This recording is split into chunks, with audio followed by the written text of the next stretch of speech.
ప్రతి ఒక్కరికి మా కుటుంబం తరఫున నిండు వందనాలు తెలియజేస్తున్నాను. దీనికి నా అలంకరించినటువంటి తాతయ్య గారు, జాన్ గంజీ తాతయ్య గారికి మా కుటుంబం తరఫున వందనాలు తెలియజేస్తున్నాను. అలాగే యుఐపిఎఫ్ జనరల్ సెక్రటరీగా మాకు ఇప్పుడు ఈ సమయంలో మాకు తల్లిదండ్రులు లాంటి హోదాలో ఉన్నటువంటి సంజయ్ అంకుల్కి మా కుటుంబం తరఫున నిండు వందనాలు తెలియజేస్తున్నాను. అలాగే రాజశేఖర్ అంకుల్ గారికి, హెరావ్ అంకుల్ గారికి నిండు వందనాలు తెలియజేస్తున్నాను. ఇక్కడ ఉన్న టీం మొత్తం కూడా మా కుటుంబానికి వేరే ఏం కాదు. యాక్చువల్లీ థ్యాంక్స్ చెప్పడం ఇవన్నీ ఒక ఫార్మాలిటీ లాగే, కానీ వాళ్ళంతా మా కుటుంబం. నేను తయారు చేయడానికి నైట్ ఫోన్ చేస్తే మంగారం అన్న, ఆ టైంలో మేము మళ్ళీ కరెక్షన్స్ చెప్పడం, ఇందాక అన్నా కరెక్షన్స్ గురించి చెప్పారు. మేము కూడా నేను చాలా ఇబ్బంది పెట్టాను. ఎలా లేట్ నైట్ అయినా సరే నేను మళ్ళీ పరిచర్య గురించి నేను మళ్ళీ కొంచెంసేపులో చెప్తాను. మంగారానికి థ్యాంక్స్ చెప్తున్నాను.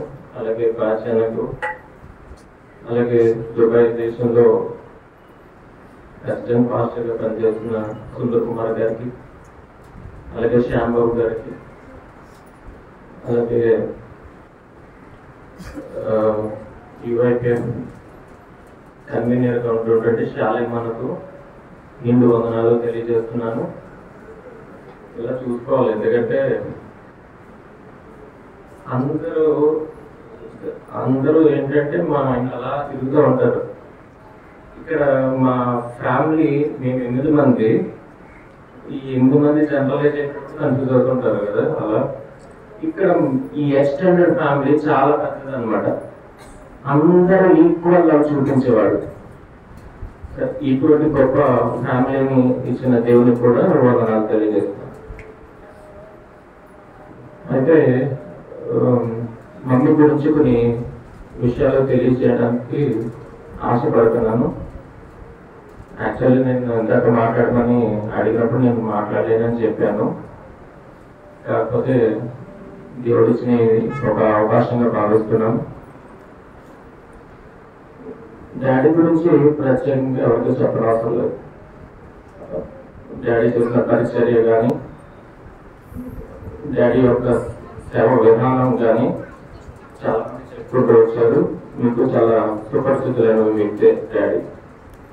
అయితే ఇందాక మంగారమ్మ చెప్తూ ఒక సక్సెస్ఫుల్ మ్యాన్ వెనకాల ఒక విమెన్ ఉంటారా, అది ఎంతమంది విషయంలో వాస్తవం నాకు తెలియదు, కానీ డాడీ విషయంలో 100% వాస్తవం. రవంకుడు మాట్లాడుతూ, మంగారం మాట్లాడుతూ, అంటే వదిన ప్లేస్ లో ఒకళ్ళు ఎవరైనా ఉన్నా ఇంత సక్సెస్ఫుల్ కాగలరా అనే డౌట్ ఎక్స్ప్రెస్ చేశారు. యాక్చువల్లీ డాడీ ఒక సందర్భంలో అంత మాటే అది. మమ్మీ కాకపోతే ఆ ప్లేస్ లో నేనైతే ఇలా అయితే ఉండేవాడిని కాదు. నేను సేవాపరిచయ విధానం కానీ, లేకపోతే ఇంకా జీవితంలో ఈ పరిస్థితులు అయితే, ఎందుకంటే నాలాంటి వాడిని అర్థం చేసుకుని ఉండడం అనేది మమ్మీ కాబట్టే సరిపోయింది, లేకపోతే తప్పదు అని డాడీ చాలా సందర్భాలు చెప్పారు కూడా. ఎందుకు అది అనేది ఏంటంటే రొటీన్ లైఫ్ లో ఎప్పుడు కూడా మనం అంత ఆలోచించాం. ఒక మనుషులు మన దగ్గర ఉన్నప్పుడు అంత ఆలోచించాం. వాళ్ళు వెళ్ళిపోయితే మనకు తెలుస్తుంది ఏంటి వాళ్ళ వాల్యూ అనేది. డాడీ కూడా ఈ మాట అన్నారు. ఒక్కొక్క సందర్భం మాతో అన్న మాట, మా ఇద్దరిలో ఎవరైనా చనిపోయే పరిస్థితి వస్తే ఫస్ట్ నేనే వెళ్ళిపోతాను, మమ్మీ కాదు. ఎందుకంటే ఒకవేళ మమ్మీ చనిపోయి నేనే కనుక బ్రతుకుంటే మీ వల్ల కాదు నన్ను చూడటం. మీరు ఎంత ప్రేమగా చూసినా సరే అది నేను తీసుకుని కూడా నేను బ్రతకలేనని చెప్తూ ఉండేవారు. అలా అంటారు, మనం ఎంత ప్రేమగా ఉంటారు ఇంకంతా అనుకున్నాం. కానీ నిజంగా ఫెయిల్ టు డూ సో. అంటే ఆయన చెప్పిన ఏం మాట అయితే ఉందో నిజంగా నేనే వాస్తవమా అని అనిపించింది కూడా. ఏ సందర్భంలో అంటే కరోనా కోవిడ్ వచ్చిన కాలంలో డాడీ మమ్మీ చిన్నక్క వాళ్ళ ఇంటికి బెంగళూరు వెళ్ళారు. అయితే డాడీ మమ్మీ కూడా వచ్చేయాలి, మరి అది దేవుని సంకల్పం ఏంటో తెలీదు. మమ్మీ ఒక 4 రోజులు వస్తారు అంటే సరే అన్నారు. డాడీ వచ్చేసారు. కరెక్ట్గా లాక్డౌన్ మార్చి 22వ తారీఖున లాక్డౌన్ వచ్చింది.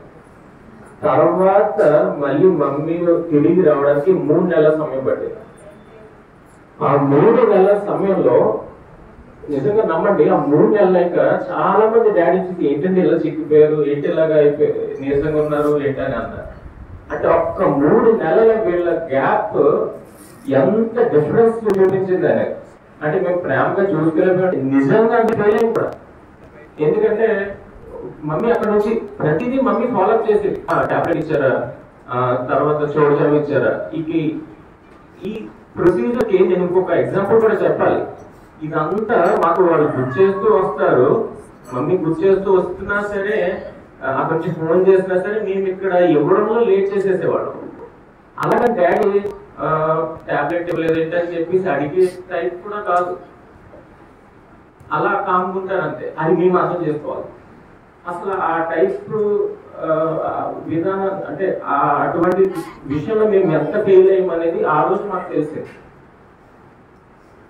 అది నాకు ఇంకా బాగా తెలిసింది ఎప్పుడంటే మొన్న మళ్ళీ మా మమ్మీకి బాగోలేనప్పుడు టాబ్లెట్స్ ఇవ్వాలి.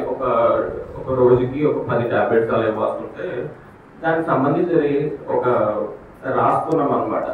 ఈ రోజు ఈ టాబ్లెట్ ఈ టైం